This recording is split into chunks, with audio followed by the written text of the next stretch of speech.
You're listening to the Balanced Educator Podcast, episode number 143. Welcome to the Balanced Educator. We're your hosts, Kaylee and Josiane from EduCalm. Our intention is to equip and empower you to feel more calm, balanced, and joyful in all aspects of your life.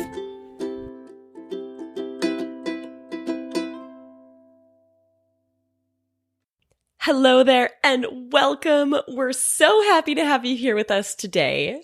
So in this episode, we've invited Shelby Kretz to teach us how to talk to kids about complex social justice issues in an age-appropriate way. Shelby is an educational researcher at UCLA and creator of Little Justice Leaders subscription box. Little Justice Leaders is a monthly box for parents and teachers of elementary school students, which provides resources each month to learn about a new topic of social justice. But before we get into the interview, we're excited to share this week's sponsor. This year is our opportunity to equip our students and ourselves with the tools we all need to be resilient, to have a growth mindset, to have breathing strategies for stressful situations, and to spread kindness and compassion. The thing is, with so much on our plates this year, we need resources that are simple, ready to use, and save us time and energy. Luckily, EduCalm Classroom checks off all those boxes. EduCalm Classroom is the social-emotional learning program that gives you a ready-to-use mindfulness lesson for every day of the school year. All you have to do is press play and enjoy 5 minutes of calm with your K-12 students, in English or en français. Once you've listened to the daily audio, you and your students will both feel ready for a productive school day. Think you don't have time to invest in social-emotional learning? Think again. Teachers that use EduCalm Classroom report that they gain instruction and prep time back. Brandy, a grade 2 teacher, told us, "We invest in this time and got it back tenfold." Emily told us, "My students are better able to focus and learn in the mornings after our practice, which means less classroom management for me." Whether you're back in the classroom with your students this year or doing remote teaching, EduCalm Classroom is the resource that you can depend on to help your students feel calm, focused, and ready to learn. Sign up for EduCalm Classroom now by going to www.educalm.com. Plus, we want to help you feel completely confident using EduCalm Classroom to support mental health and well-being this year. So, when you sign up for EduCalm Classroom before October 31st, 2021, we'll send you our EduCalm Classroom Level 1 online training, a $99 value, for free. You can watch this training video from the comfort of your own home or classroom and feel totally confident using EduCalm Classroom with your students. What are you waiting for? Make this the year you prioritize student well-being as the foundation for calm and focused learning. Sign up for your EduCalm Classroom membership today at www.educalm.com. That's spelled EduCalme.com. All right, I'm so excited to share this interview with Shelby. Now, be sure to check out our show notes for this episode because Shelby shared some really great resources that you're definitely going to want to check out. So to find our show notes, go to educalm.com/TBE, as in the Balanced Educator 143. So again, that's educalm.com/TBE 143. All right, let's get into this awesome interview. Hello there, Shelby. Thank you so much for being on the podcast with us today. Hi, Kaylee. I'm so excited to be here. Thanks for having me. We are really excited about the work that you're doing in the world, and we really just want to share this work with our community. So can you start off by just introducing yourself and maybe talking a little bit about how life led you to where you are today? Absolutely. So my name is Shelby Kretz. I am the founder of Little Justice Leaders.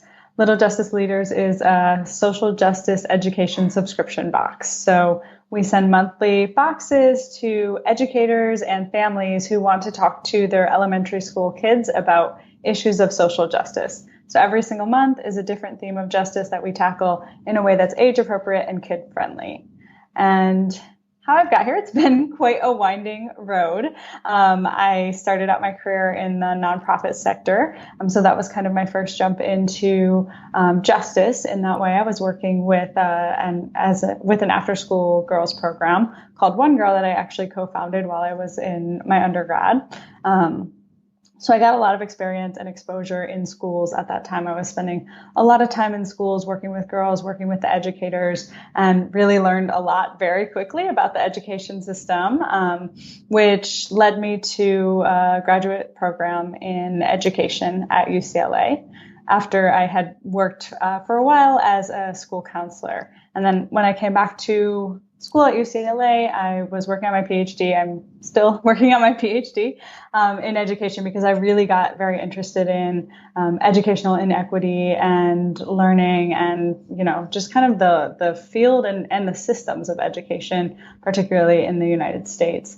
And a couple of years into that program is when I started Little Justice Leaders. And it really came as a result of me having a lot of conversations with a lot of teachers and parents who were among, my friends, my colleagues, and people I was working with in schools, both before and during my graduate program, and hearing about the fear and anxiety associated with talking to little kids about what's going on in the news, right? So particularly at that time, around the 2016 election, there was a lot of xenophobia and anti-immigration rhetoric in the news. And I heard from so many parents and teachers that they didn't know how to address it. And so they just weren't addressing it. And that was really concerning to me because we know that young people hear what's going on right in the news. They hear snippets of it. They might be talking to their friends about it or various sources. And so if they're not getting that information from a trusted source, from a parent or a teacher, then, it can cause a lot of misinformation, a lot of confusion, a lot of fear. And so I thought, maybe this is something I could help create because I was in this social justice focused education program. So it was actually a couple of years later in 2018 when the idea came to me because it was an ongoing thing that I was seeing over the years. And finally I was like, you know what, I want to see if I can do something about this. And so I created Little Justice Leaders, and I knew it had to be subscription because there's just so many justice topics to cover. There was absolutely no way to fit it into, a one-time curriculum or anything like that. So for me, it was like, okay, this has to be ongoing because there's so much content and because it's so important to continue the conversation. I love that. It sounds like the solution that you've come up with would fit so well within a classroom space. And I like this idea of subscription as well, because as you said, there's so many different topics, but also it's something that's always evolving. And I know, being a teacher myself, there's so many issues that you want to be able to cover and talk about, but there's just no way of being an expert on everything. And absolutely, it can be so uncomfortable to talk about something when you're scared that you're going to say the wrong thing or do the wrong thing. So you really get this sense or feeling as a teacher that, I really want to make sure that I'm properly educated on this subject before I tackle it in my classroom. But there's no time for that sometimes, especially with social justice. It's something that's moving and changing constantly, and that can be hard to keep up with. So I love the idea of having a resource that is giving you the information that you need. So you can talk more about what is in this subscription box and how does it remove that fear from the teacher of having to be the expert in it?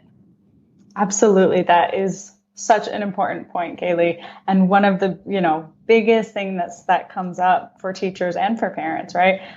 You can't be an expert in every topic, and it is always evolving. So even if you, study everything you can about, let's say, disability justice this month, a year from now, your knowledge is going to be a bit outdated if you haven't kept up with it. So this is such an important question.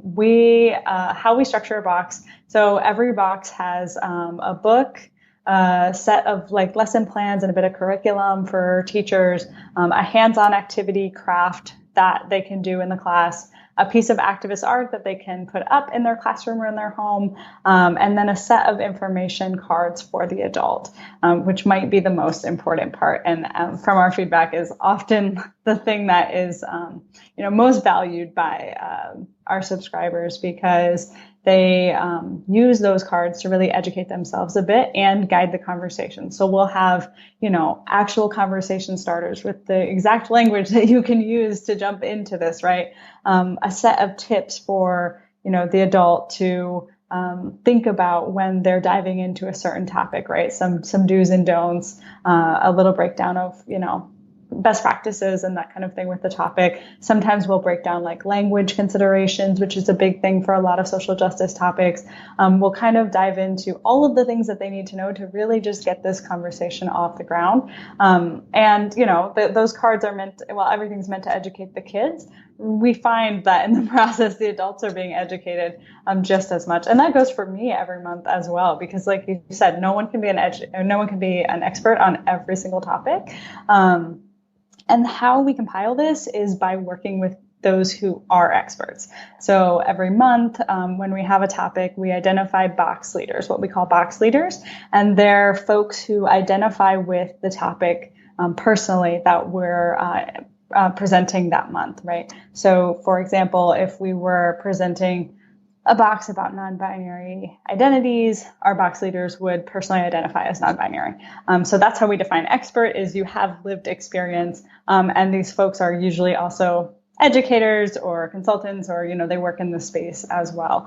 And they guide and shape the content that goes into the box. So they have, full oversight from beginning to end to shaping what that box will look like. And that's so important to us because, like you said, we're not experts on every single social justice topic by any stretch of the imagination. So we really have to bring in the people who are to make sure that we are presenting the conversation in a way that is fair and accurate. And that being said, we'll have a few box leaders so that we have different perspectives. And we're always very careful to say, like, this is a perspective. Because that's just how it is with social justice, right? If there's, 20 people in the room, they're going to have 20 different lived experiences. So we try to present multiple perspectives and also still make it clear that the point of this work is really valuing the diversity. And that's even within every topic that we talk about. I love that. And that makes so much sense because that's something that can be a really big point of confusion for myself when I'm trying to educate myself on a certain topic, is that, you start reading from different sources or learning from different sources, and there's so many varied opinions of how things should be presented or worded. And then you kind of get this overwhelmed confusion of like, well, wait, which way is the right way then? If one person's saying do it this way and another person's saying do it that way. So I think that clarity around, it's going to be different for everyone makes so much sense. Exactly. And it's so important. And it's such, a topic of kind of fear. So like an example, this came up with our disability justice box. We had 3 box leaders and all 3 of them kind of identified their disability differently.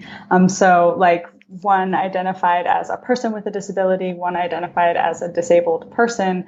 And like we talked also about like some people identifying as differently abled. So it was this really rich conversation internally about all of those different identities and then presenting that, in the box in a way that is clear enough that a kindergartner can understand it, right? Because we really base it down to like, can a kindergartner understand this? But also, complex enough to recognize that this is not simple. That was an interesting example. Yeah, that's really interesting. Now, you mentioned that in the box, you kind of have a card or an explanation of sort of do's and don'ts. Could you maybe talk about what some kind of general do's and don'ts would be when we're talking about any social justice topic? Yeah, absolutely. So we don't really call them do's and don'ts. It's more just like tips for adults is how we normally will word it. But so for example, whatever the topic may be, being sure that you're not singling out maybe the 1 or 2 kids in your class who identify with that topic, right?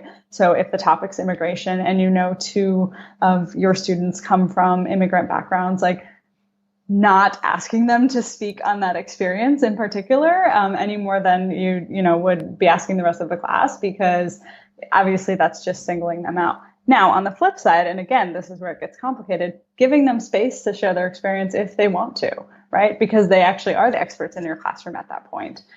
So it's, and this actually is where it really ties into SEL social emotional learning for the teacher too, the educator, because you have to be able to find that balance between giving them, in that case, if you have a couple of students who identify with the topic, giving them the space to speak, but never putting them on the spot. So that's like a big one that we think is really important and kind of goes across all topics. Another big one is, being careful not to very clearly say, like, this is what to think, right? We don't ever want to teach young people, like, this is right, this is wrong, kind of clear cut type of thing. Obviously in some extreme cases, but for the most part, we want to present them stories, right? We want to present them experiences, complex challenges, and real world problems, and have them grapple with those and, hopefully come out on the side of justice, right? And so that is really like helping them develop empathy, helping them develop a genuine respect for diversity in a way that they can grapple with these issues and, make their own decisions, which, might not be perfectly aligned with every other student in the class, because it's not just like, do I support this issue or do I not support this issue? That's like very surface level political kind of thing. But like, it's really like, what do I think about these very specific, challenging topics in a, in the detail, in the real life.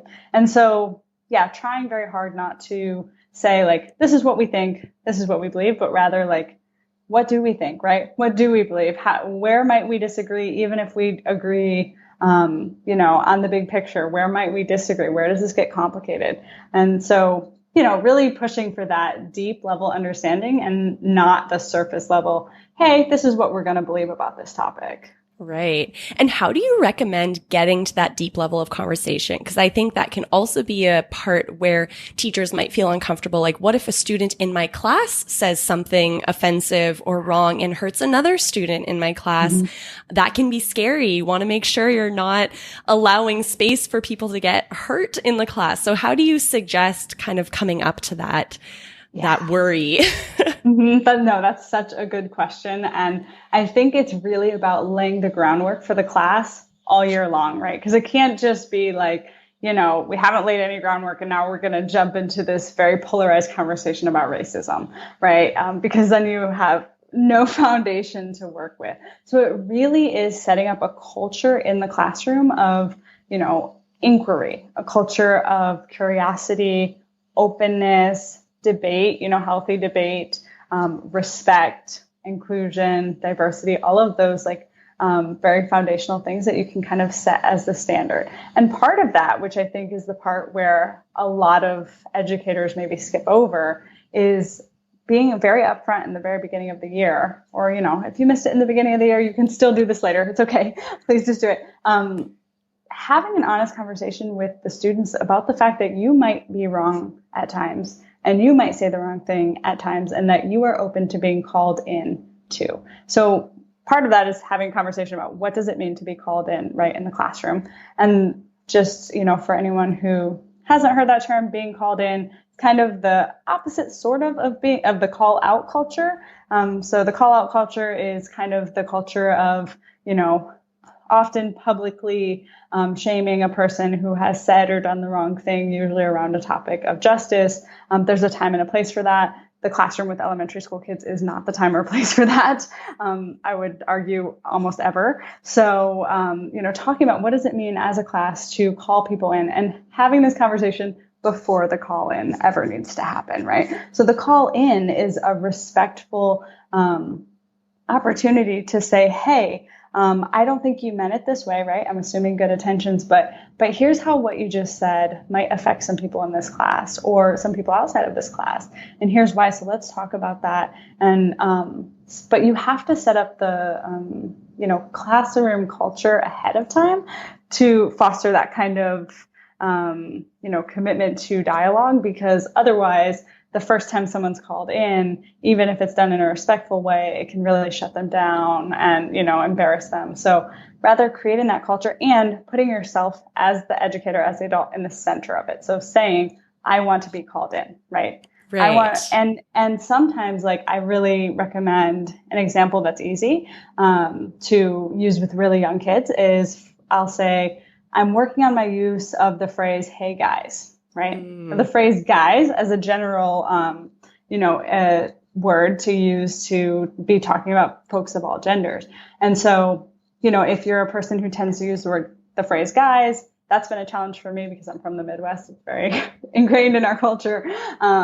So telling your students, right, you can tell a kindergartner, hey, I personally am working on this because I know it's a gendered term and that can be very offensive and hurtful. And there's no need to, use terms like that when referring to people of all genders. So I want to work on using other terms. Can you please call me in if you hear me say the word guys? So then inevitably, when you slip up in your classroom, the kids can call you in, and you've created that culture of calling in, especially when you then respond in a way that's grateful, right? Because then you're modeling for them how to respond to that call in. Right. And what would that call in actually look like? So how are you, is this modeling like, oh, I just said, hey guys, in front of the class, and then one of the students shouts, you just use the wrong word? Or does that look like, asking your students to take you aside later? Like, what does that really look like from start to end? Yeah, great question. And I think this is another thing to model is telling them what you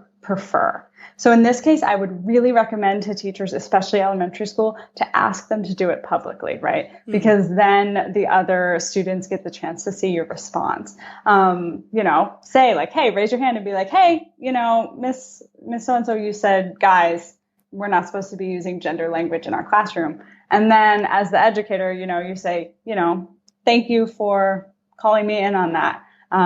Let me rephrase. And then you just rephrase what you said and you move on, right? You don't make a huge deal out of it. You just make it very simple, moving on. Okay. Another thing you can do as an educator, right, is call yourself in those cases publicly. So I said, guys, none of my students called me out. I'm going to say, oh, whoops. I don't know if anyone caught it, but I just said, guys, we're working on not using gendered language. Let me rephrase. And so like you do it to yourself if they kind of miss calling you out in. But also I think it is important to, tell the other students too, like if you're not comfortable calling me in front of everyone, come talk to me and tell me privately too. Like you want to make that an option for the students who maybe aren't comfortable to raise their hand and say it. But I would encourage you to say like, do this publicly because I want us all to learn together.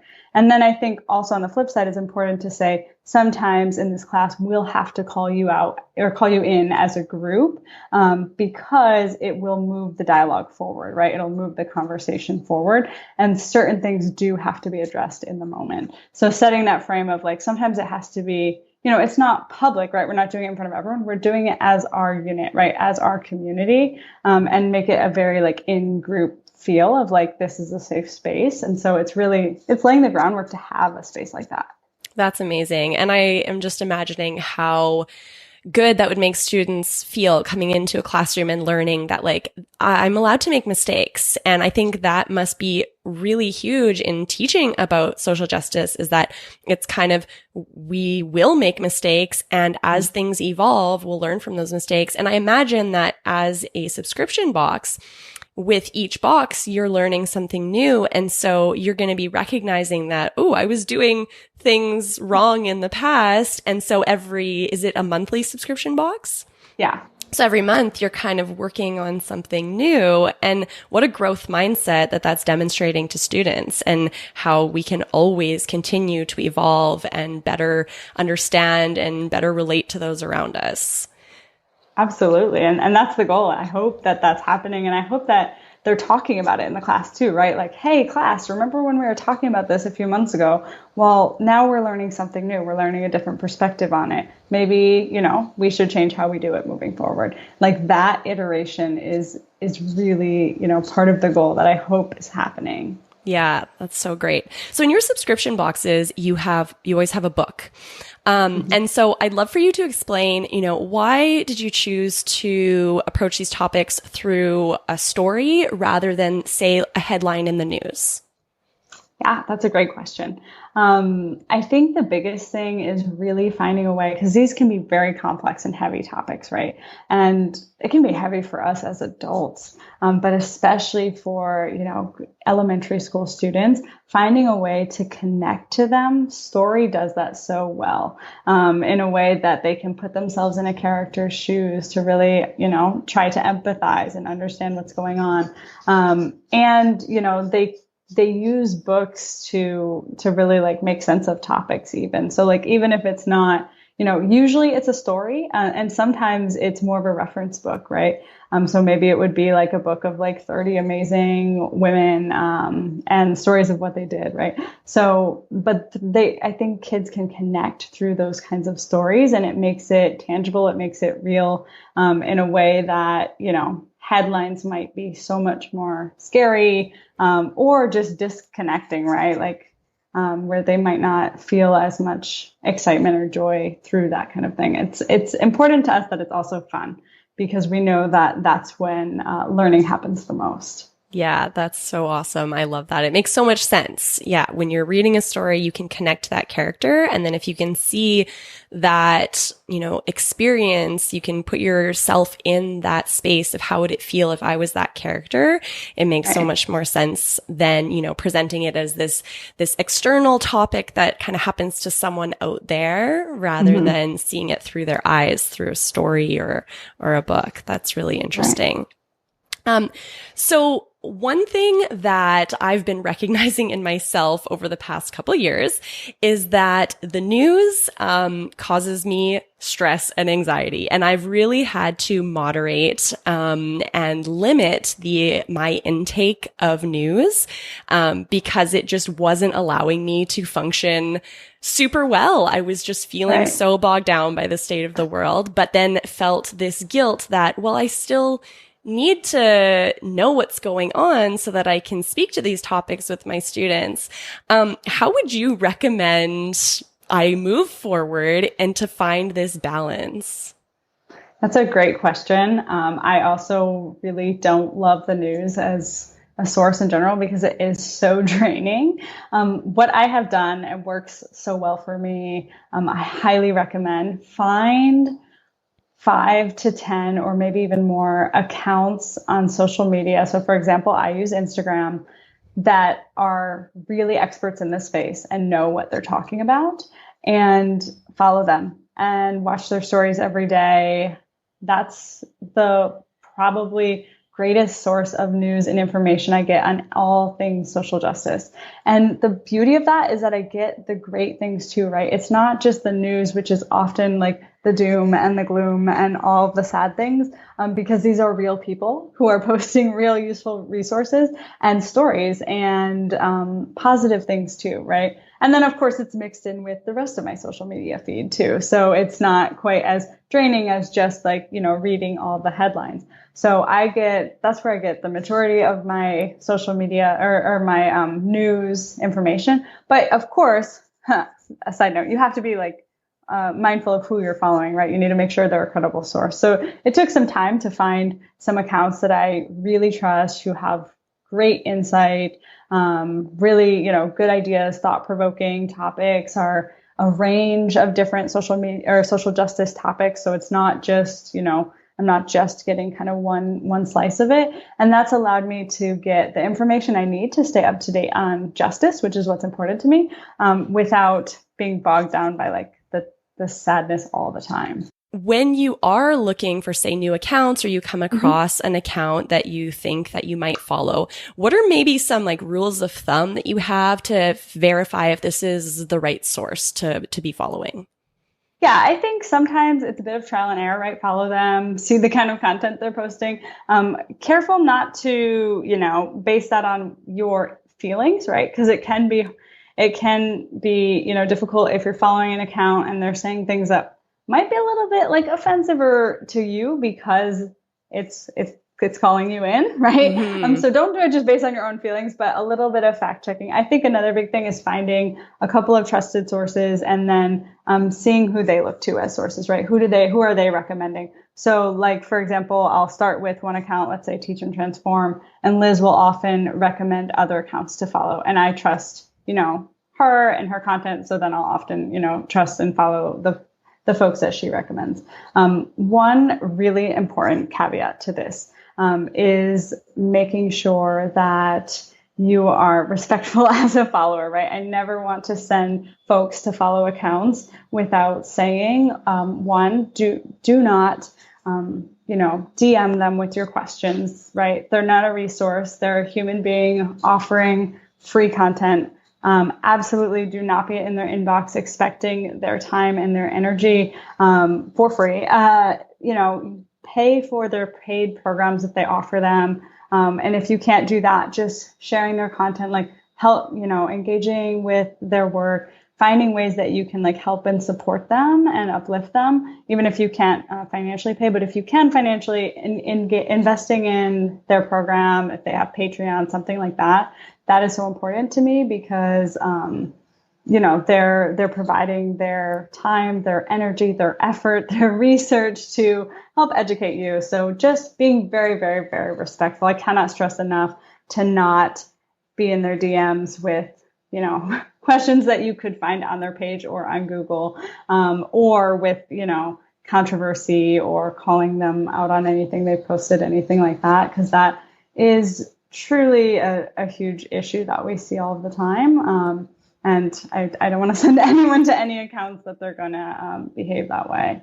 Yeah, thank you very much for clarifying that, because that's so important to say and so important to remember that these are people behind these accounts, and running these informational, informative social media accounts is a lot of work. It is very time consuming. And those responses that you get as a content creator really do affect how you feel and your willingness to continue contributing free labor to the world to benefit from. So yeah, very important to really make sure that we're treating these people with respect. Mm-hmm. Exactly. Yeah, absolutely. This has been just a wonderful conversation. I feel that I have so many ideas of things to bring into my classroom. I think that this conversation has helped remind me that this is a moving target, and that it's okay to be making mistakes and really just keep trying, keep improving. Don't have to be the expert. And what you explained about the call-in culture, that really spoke to me. I think that I love the idea of modeling that we're going to make mistakes and I want to learn from my mistakes. So please help me to learn from my mistakes. If I'm wanting to start bringing social justice into my classroom through a book, how might I go about my search to find the right book for my classroom, the community that I'm serving, what I want to learn? What would be kind of some steps to really just get started? Yeah, great question. So I think if there's a specific topic you wanted to start with, so for example, you want to introduce the topic of race in your classroom, I would just Google, best books about race and racism for elementary, for middle school. And you'll find so many great bloggers who have compiled lists. Now you'll of course want to look over it and make sure that the books are good. A second thing I would say, always try to check if the book is own voices. So what that means is that the book is written by someone who identifies with that, with the group that they're talking about, or the identity that they're talking about. So if it's a book about LGBTQ plus identities, for example, checking does the author identify as LGBTQ? Something like that, to make sure that the content is really coming from the experts, right, in that case. And then that can give you a little more peace of mind that you've got, hopefully a good source of information. But I think blogs are a really good place to start. And you can search own voices, elementary school kids books about immigration, right? And that's kind of a really good place to start. But if you aren't sure what topic you want to start with, just searching, kids books about social justice, you'll find so many. You can also find lots of recommendations on our blog online as well.